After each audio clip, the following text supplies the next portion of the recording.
All right, everybody, fasten your seatbelts, folks, or unbuckle your seatbelts and get ready to jump out of the roller coaster. Whatever you think is going to save you here. Let's go ahead and get into it, folks. We got a lot of economic news to get caught up on.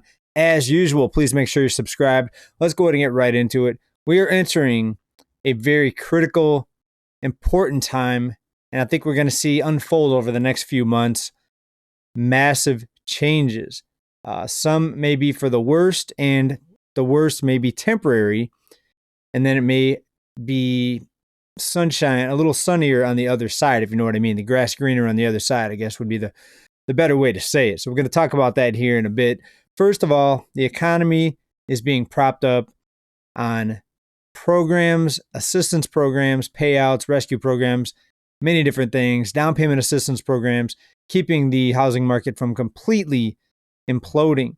Government buying the most mortgages that we've ever seen, even worse than the financial crisis. When you look at all the FHA loans, government-backed loans, non-bank lender loans that the government buys the loans off of their books, folks. They're doing everything they can do to keep these markets propped up in order to keep the economy look like it's doing well. But in reality, yes, Wall Street is doing well. Many big hedge funds and institutions are doing well. The billionaires are doing better than ever. CEOs are doing better than ever.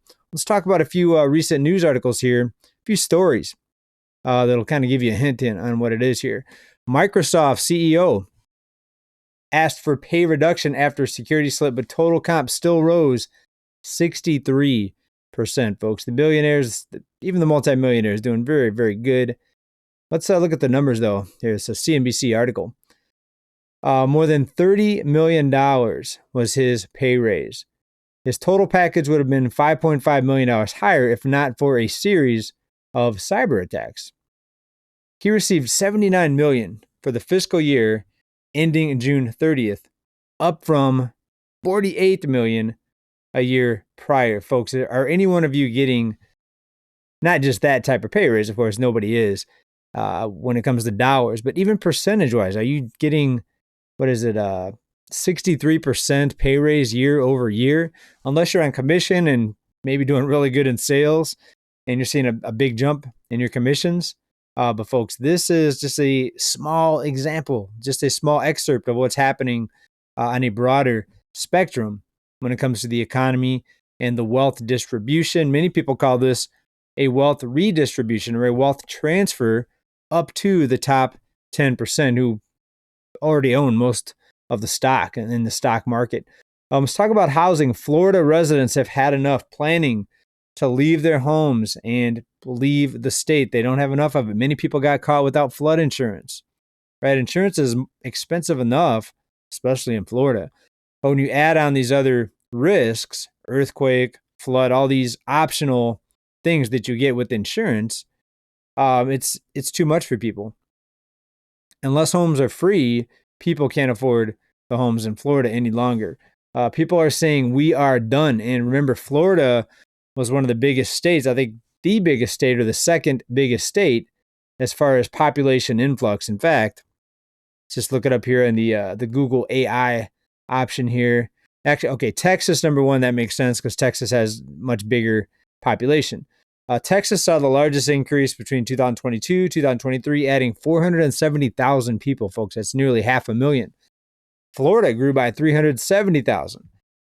The other states were Idaho, Montana, Utah, and South Carolina. From what I read, California was one of the states that were losing people the most. Also, the damage numbers are in from the hurricanes here. We've got Helene, the most destructive hurricane in North Carolina, estimated $53 billion in damage just in North Carolina. Wait till the numbers come out for Florida and for all along the coast there where the hurricanes hit.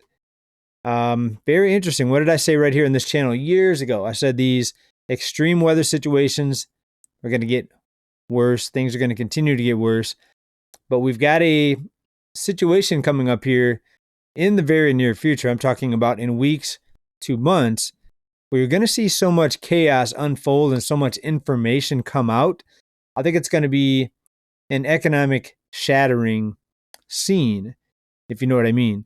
We're going to see a lot of, not just volatility, you're going to see a lot of panic, a lot of chaos, and a lot of fighting. You're going to see a lot of fighting because of what's going on and what's going to happen in early November. Again, both sides are not going to admit defeat.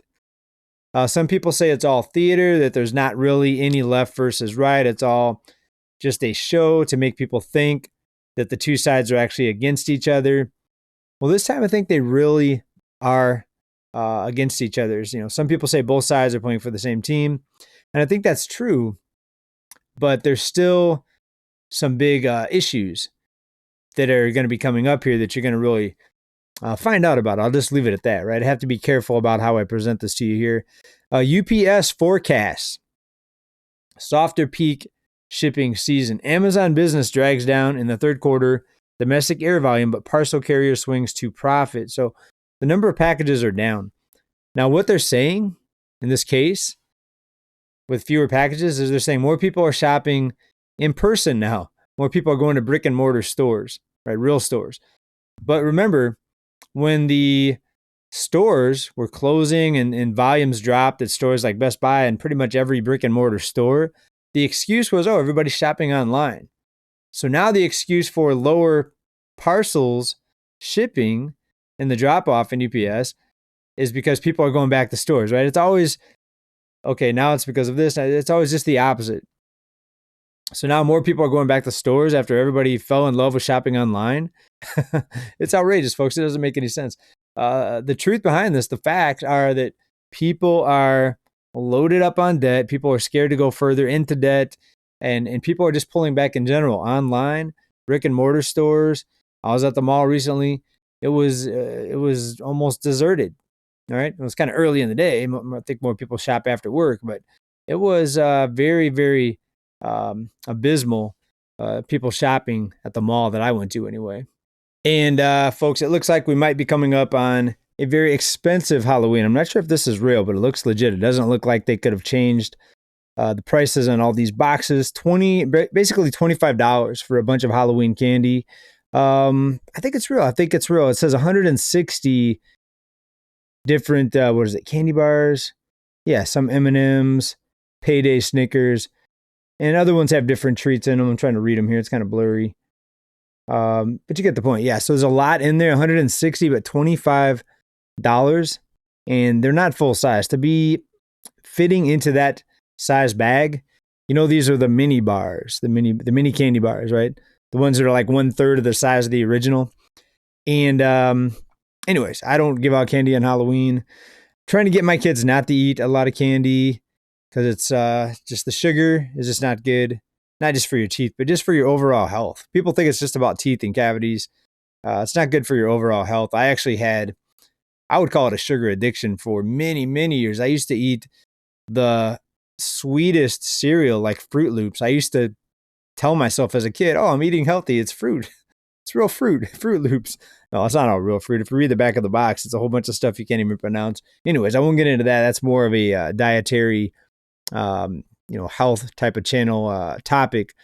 But in general, candy. I mean, is this a high price for candy? This, bring it back up here. $25 for 160 little candy bars. To me, it looks expensive, but anyways. When it comes to the cost of living, as I said at the beginning of the video, we're going to show you some evidence of that here. And this actually just came out earlier this month in October. There's a total of 8.2 million people working multiple jobs in the U.S.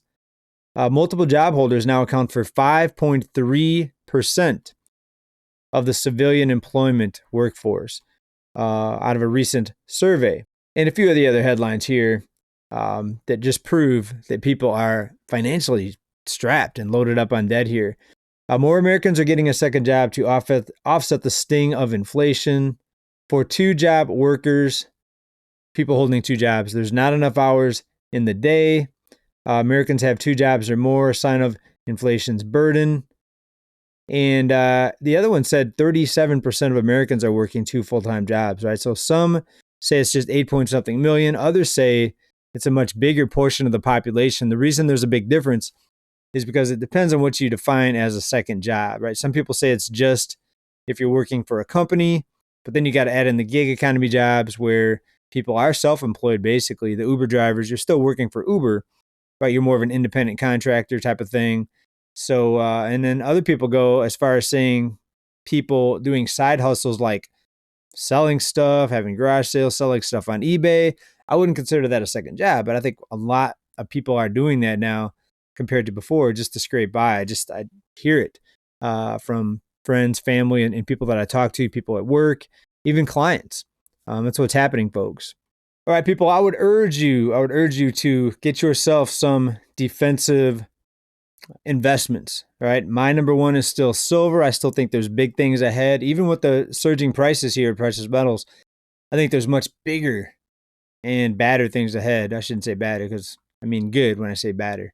Um, bigger and better things ahead. I knew there was a B word, bigger and better things ahead for gold, silver, precious metals in general, especially silver's much more upside to silver versus gold, in my opinion. Gold's been the dominant one. I mean, 27.50 as I'm reading this right now. Silver 33. But when it comes to a percentage gain, I think here going forward, silver is going to be the big one.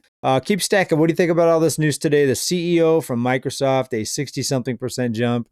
Are you seeing a 60-something% jump in your income?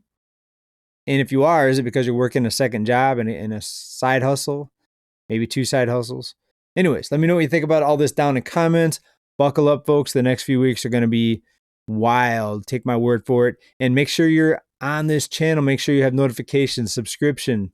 Not subscription. What's the word? Yeah, make sure you're subscribed, right? Subscription.